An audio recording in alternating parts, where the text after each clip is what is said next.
what ayahuasca is, ayahuasca is a plant medicine. I'm the type of person where I never even smoked marijuana in my entire life, right? So doing drugs has never been my thing. I've always been really, really particular about that.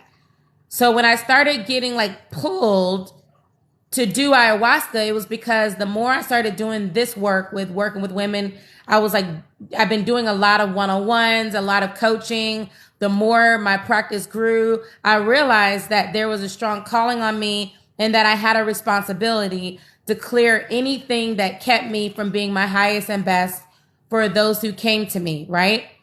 It's not necessarily a hallucinogenic, right? It's psilocybin. Psilocybin, I think that's what it's called. So they've been doing a lot of studies in the United States about how it helps people who have been through trauma. Or psilocybin, that's right. So how it helps people who are like addicted to drugs, people who have emotional or mental illness, or people who have cancers, or people who have different illnesses. Like I've seen somebody get healed of cancer. I've seen people get healed of tumors, of ovarian cysts, of PCOS. Like there's been multiple healings that happen with ayahuasca. So anyway, 2 years ago, I decided to do it. Not last year, July, I did it. And y'all, like, the experience was out of this world. And I went to Rhhythmia. And I did it because Rhhythmia is like the first place that is medical grade ayahuasca. And when I say medical grade, it means that they do a medical exam on you before you can even participate. They have doctors on site.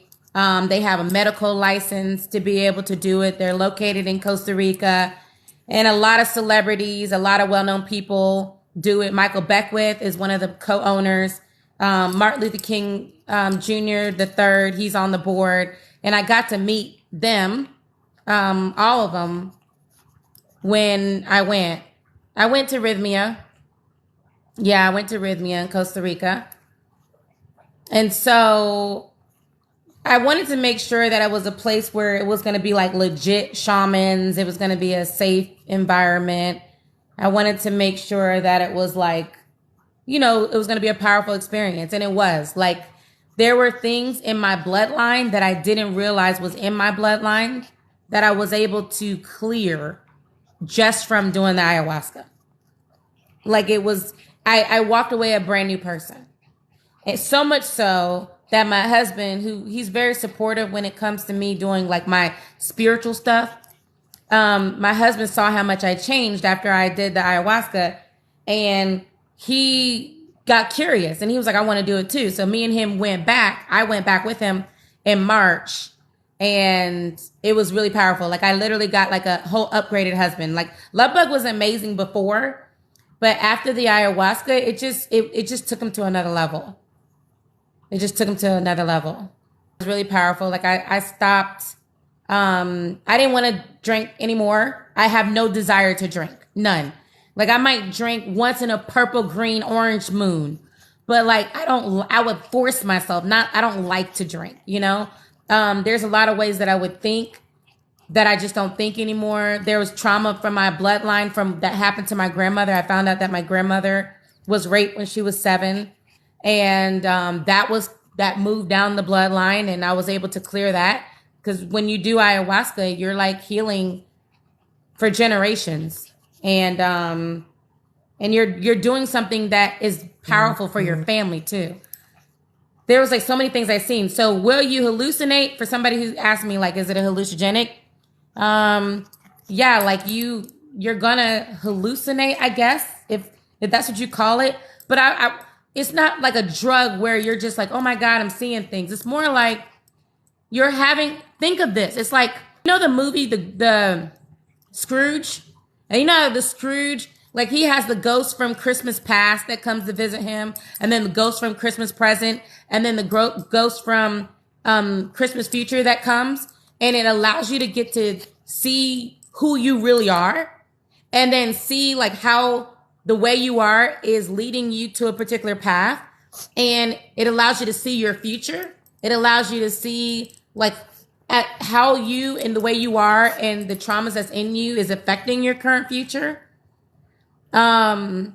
It even allows you to understand things that your brain wouldn't normally comprehend. Like you're spiritual, like you're in the spirit. You're communing with the highest version of spirit.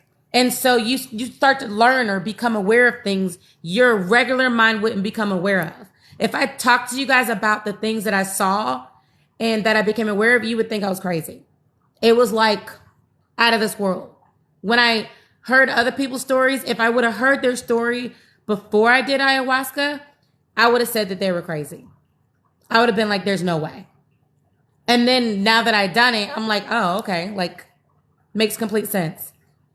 Last time I was there, Ayan Levenzant was there. So at Rhhythmia, they do a medical exam on you, right? So if you have like any type of heart risk, or they have a list of things, then you can't do it. They won't let you do it. They won't let you do it. Can it be dangerous if you're on that list? Yeah, like, don't do it if they're telling you not to do it. Like, you shouldn't do it. But they're starting to do a lot more studies about ayahuasca in the United States because of how powerful it is. You know what ayahuasca is like? Ayahuasca is like, it allows you to see your life like a movie so that the traumas aren't affecting you emotionally. It helps you dissociate your emotional attachment to your traumas. Yeah, there's places, even though in the United States, I don't think it's legal. So like the places that do it in the States, like they're like underground. And for me, I just rather do it where it's like legit shamans. I want legit shamans that's there.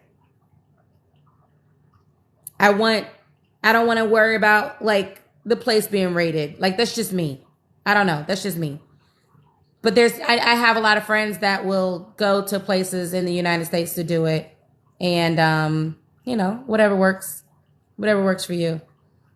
Somebody said, I don't want to room with people.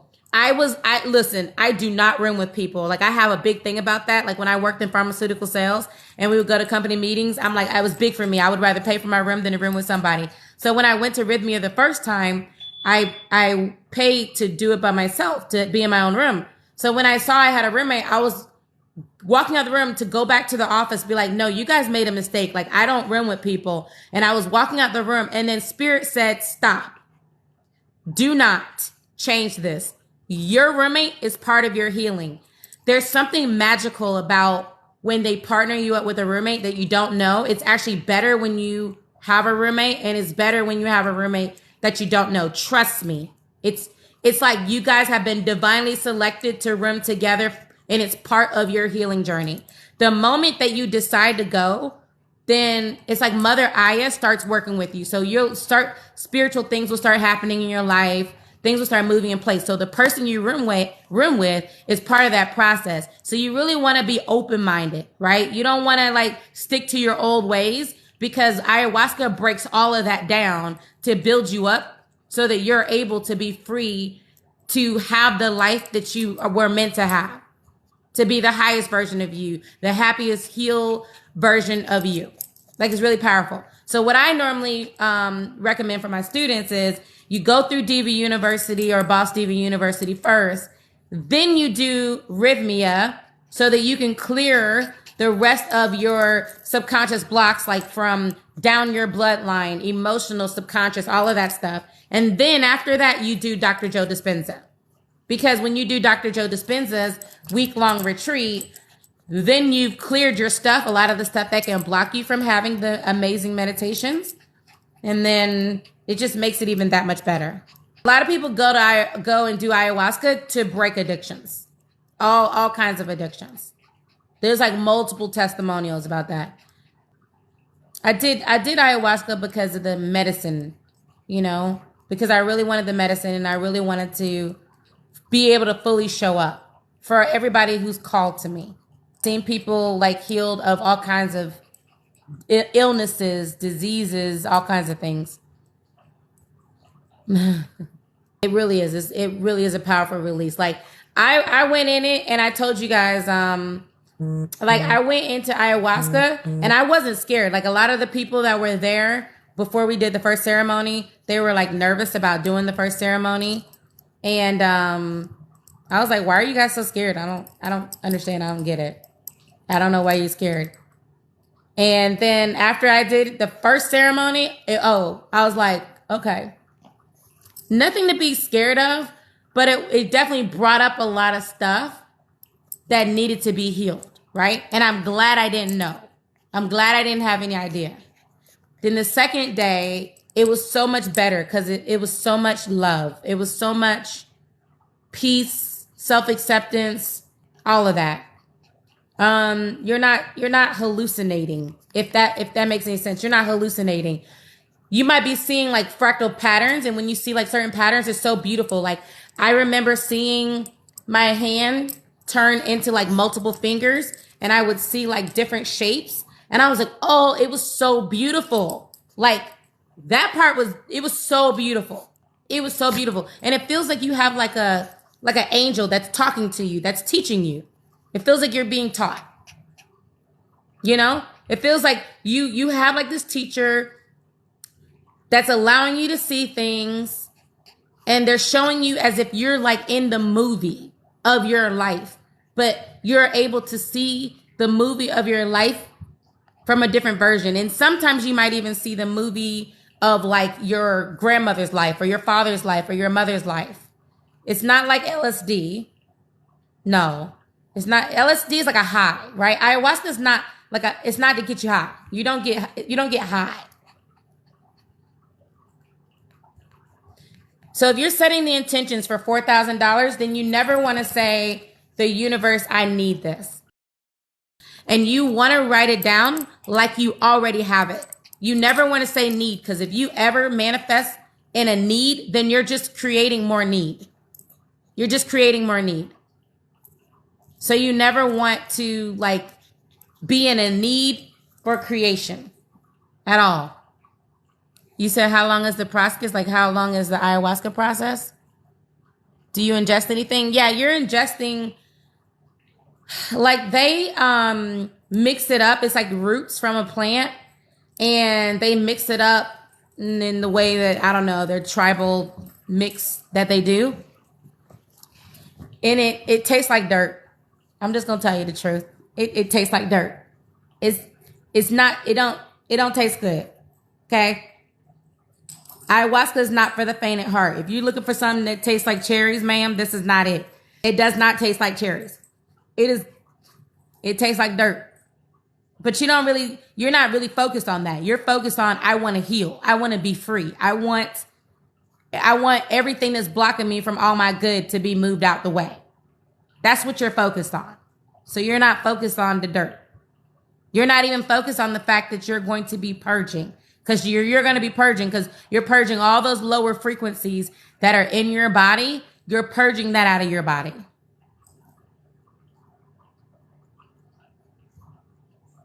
You're purging that. So when you go to Rhhythmia, for those who want to know like how long it is, it's so it could be a hallucinate possibly. So when you say hallucinate, right? Like that's like saying, for me, when I think of hallucinate, it's like you envisioning that like there's like a lake of water or something. Or you're hallucinating birds flying in your face. It's not like that. It's not like an LSD hallucinating. It's more like you see the most beautiful. It's almost like seeing the Matrix, y'all. I saw the Matrix. I was seeing Matrix numbers. I was seeing colors and patterns. I could see in the dark. Like I was literally writing in the dark, and I can see the words on my paper as I was writing in the dark. So my eyes were like had night visions. I could see, just like if our eyeballs could see, to me, I'm like, these are things that's around us all the time, these patterns, but our minds can't see it because of the minutia of everything else going on. So it's almost like it allows you to see the reality, if that makes sense.